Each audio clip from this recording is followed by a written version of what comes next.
ഓണത്തിൻ്റെ ഒരുക്കങ്ങളൊക്കെ നടക്കുകയല്ലേ എല്ലായിടത്തും.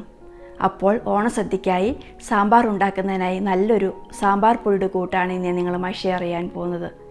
ഇത് ഞാൻ സ്ഥിരമായി വീട്ടിലുണ്ടാക്കി സൂക്ഷിക്കാറുള്ള ട്രഡീഷണൽ രീതിയിലുള്ള കൂട്ടാണ്.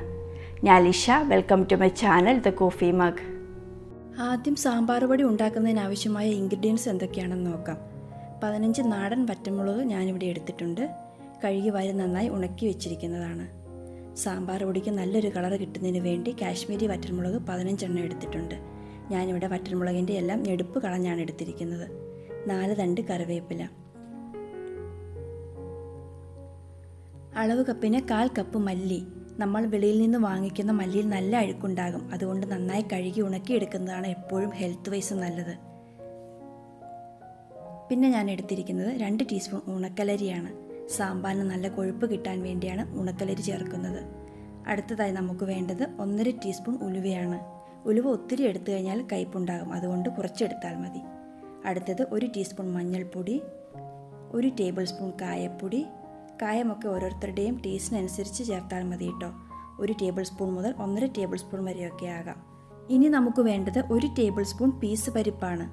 പീസ് പരിപ്പിന് പകരം മസൂർ ദാൽ എടുത്താലും മതി. തുവരപ്പരിപ്പ് എടുക്കണ്ട, കാരണം നമ്മൾ സാമ്പാർ ഉണ്ടാക്കുമ്പോൾ തുവരപ്പരിപ്പല്ലേ എടുക്കുന്നത്. അടുത്തത് 2 ടേബിൾ സ്പൂൺ കടലപ്പരിപ്പ്. നമ്മൾ പരിപ്പ് വട ഉണ്ടാക്കാൻ എടുക്കുന്ന പരിപ്പാണിത്. അടുത്തത് 1 ടേബിൾ സ്പൂൺ ഉഴുന്ന് പരിപ്പ്. ഇനി ഇവയെല്ലാം ഒന്ന് വറുത്തെടുക്കണം. അതിന് ഞാനിവിടെ ഒരു പാൻ ചൂടാക്കാൻ വെച്ചിട്ടുണ്ട്. ആദ്യം നമുക്ക് മല്ലി റോസ്റ്റ് ചെയ്തെടുക്കാം കേട്ടോ. എല്ലാ ഇൻഗ്രീഡിയൻസും ഞാനിവിടെ ഡ്രൈ റോസ്റ്റ് ചെയ്താണ് എടുക്കുന്നത്. ഇപ്പോൾ പാൻ നന്നായി ചൂടായി വന്നിട്ടുണ്ട്. ഇനി തീ ലോ ഫ്ലെയിമിൽ വെച്ചിട്ട് മല്ലി ഇട്ട് കൊടുക്കാം കേട്ടോ. തുടർച്ചയായി ഇളക്കി കൊടുത്തുകൊണ്ട് വറുത്തെടുക്കണം. സാമ്പാർ പൊടി ഉണ്ടാക്കാനായി എടുത്തിരിക്കുന്ന മല്ലി, വറ്റൽമുളക്, ഉണക്കലരി, ഉലുവ, പരിപ്പുകൾ, കറിവേപ്പില ഇവയെല്ലാം നന്നായി കഴുകി ഉണക്കിയാണ് എടുത്തിരിക്കുന്നത്. ഇപ്പോൾ മല്ലി നന്നായിട്ട് മൂത്ത് വന്നിട്ടുണ്ട്. കളറൊക്കെ മാറി നല്ലൊരു മണം വരുന്നുണ്ട്. ഈ സമയത്ത് മല്ലി കൈ കൊണ്ടെടുത്തിട്ട് പ്രസ് ചെയ്ത് നോക്കുമ്പോൾ എളുപ്പത്തിൽ പൊട്ടിക്കിട്ടും. ഇതാണ് പാകം. ഇനി ഇത് മറ്റൊരു പാത്രത്തിലേക്ക് മാറ്റാം.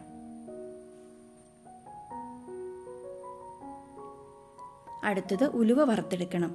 ഈ ഒരു അളവിൽ ഉലുവ ചേർക്കുമ്പോഴാണ് നമ്മളുടെ സാമ്പാർ പൊടിക്ക് നല്ലൊരു ഫ്ലേവർ കിട്ടുന്നത്. ഇതും ഇളക്കി കൊടുത്തുകൊണ്ട് റോസ്റ്റ് ചെയ്തെടുക്കാം. ഇവ നന്നായി മൂത്ത് വരുമ്പോൾ കളറൊക്കെ മാറി നല്ല മണം വരും. പൊട്ടിത്തുടങ്ങുമ്പോൾ തീയിൽ നിന്ന് മാറ്റാം. അടുത്തത് ഉണക്കലരി വറുത്തെടുക്കണം. ഉണക്കലരിക്ക് പകരം മട്ട റൈസോ പച്ചരിയോ ഏത് വേണമെങ്കിലും ഉപയോഗിക്കാം കേട്ടോ. ഇളക്കി കൊടുത്തുകൊണ്ട് വറുത്തെടുക്കാം. അരി നന്നായിട്ട് റോസ്റ്റായി വന്നിട്ടുണ്ട്. ഇത് തീയിൽ നിന്ന് മാറ്റാം. അടുത്തതായി നമുക്ക് പരിപ്പുകളെല്ലാം കൂടി ഒന്നിച്ച് വറുത്തെടുക്കാം കേട്ടോ. കടലപ്പരിപ്പ്, പീസ് പരിപ്പ്, ഉഴുന്ന് പരിപ്പ് ഇവയെല്ലാം ചേർത്തിട്ട് ചെറുതീയിൽ റോസ്റ്റ് ചെയ്തെടുക്കണം. സാമ്പാർ പൊടിക്ക് ആവശ്യമായിട്ടുള്ള എല്ലാ ഇൻഗ്രീഡിയൻസും ചെറുതീയിൽ വേണം വറുത്തെടുക്കാൻ. അതുപോലെ തന്നെ ഓരോന്നും റോസ്റ്റായി വരുന്നതിനുള്ള സമയം വ്യത്യാസമുണ്ട്. അതുകൊണ്ട് ഓരോന്നായി വേണം വറുത്തെടുക്കാനായിട്ട്. ഈ പരിപ്പുകൾ സാമ്പാറിന് നല്ല കൊഴുപ്പും നല്ലൊരു ഫ്ലേവറും തരും. ലൈറ്റ് ബ്രൗൺ കളർ ആവുന്നതുവരെ വറുത്തെടുക്കാം. ഇപ്പോൾ പരിപ്പുകളെല്ലാം നന്നായി റോസ്റ്റായി വന്നിട്ടുണ്ട്. ഇവ തീയിൽ നിന്ന് മാറ്റാം. ഇനി നമുക്ക് കറിവേപ്പില വറുത്തെടുക്കാം. സാമ്പാർ പൊടിയിൽ കറിവേപ്പില ചേർത്ത് കഴിയുമ്പോൾ നല്ലൊരു ഫ്ലേവറാണ്. കറിവേപ്പില നന്നായി കഴുകി അതിലെ വെള്ളമൊക്കെ നന്നായി കളഞ്ഞതിന് ശേഷം വേണം ഇതിലേക്ക് ചേർക്കാൻ. ഇളക്കി കൊടുത്തുകൊണ്ട് ഫ്രൈ ചെയ്തെടുക്കാം. ഇപ്പോൾ കറിവേപ്പില നന്നായിട്ട് റോസ്റ്റായി വന്നിട്ടുണ്ട്. ഇത് തീയിൽ നിന്ന് മാറ്റിവെക്കാം. അവസാനം നമുക്ക് വറ്റൽമുളക് വറുത്തെടുക്കണം. നാടൻ വറ്റൽമുളകും കാശ്മീരി മുളകും ഒന്നിച്ച് റോസ്റ്റ് ചെയ്തെടുക്കാം കേട്ടോ. കാശ്മീരി വറ്റൽമുളക് ഇല്ലെങ്കിൽ കാശ്മീരി മുളക് പൊടി എടുത്താലും മതി.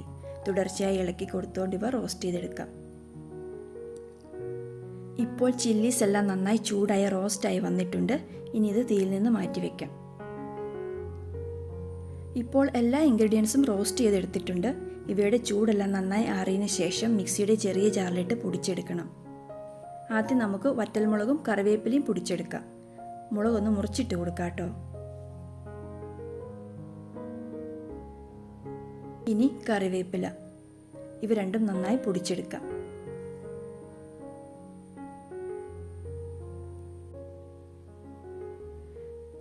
മുളകും കറിവേപ്പിലയും നന്നായി പൊടിഞ്ഞ് കിട്ടിയിട്ടുണ്ട്. ഇനി ഇതിലേക്ക് റോസ്റ്റ് ചെയ്ത് വെച്ചിരിക്കുന്ന മറ്റ് ഇൻഗ്രീഡിയൻസ് എല്ലാം ചേർത്ത് കൊടുക്കാം. ഈ സാമ്പാർ പൊടി ഉപയോഗിച്ച് സാമ്പാർ ഉണ്ടാക്കുന്നതിൻ്റെ വീഡിയോ അടുത്ത ദിവസം ഇടുന്നുണ്ട്. നിങ്ങൾ അതും കൂടി ഒന്ന് കാണുക. ഇനി ഇതിൻ്റെ കൂടെ മഞ്ഞൾപ്പൊടി, കായപ്പൊടി ഇവ ചേർത്ത് ഫൈൻ പൗഡറായിട്ട് പൊടിച്ചെടുക്കണം.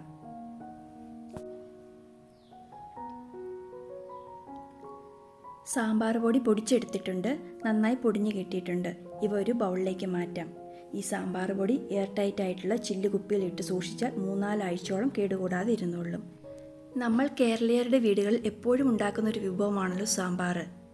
അപ്പോൾ നിങ്ങൾ ഈ ഓണത്തിന് ഈ പൊടി ഉപയോഗിച്ച് സാമ്പാർ ഉണ്ടാക്കി നോക്കുക. ഉണ്ടാക്കി നോക്കിയിട്ട് നിങ്ങളുടെ ഫീഡ്ബാക്ക്സ് എന്നെ അറിയിക്കണേ. അപ്പോൾ നമുക്ക് മറ്റൊരു നല്ല റെസിപ്പിയുമായി വീണ്ടും കാണാം. താങ്ക്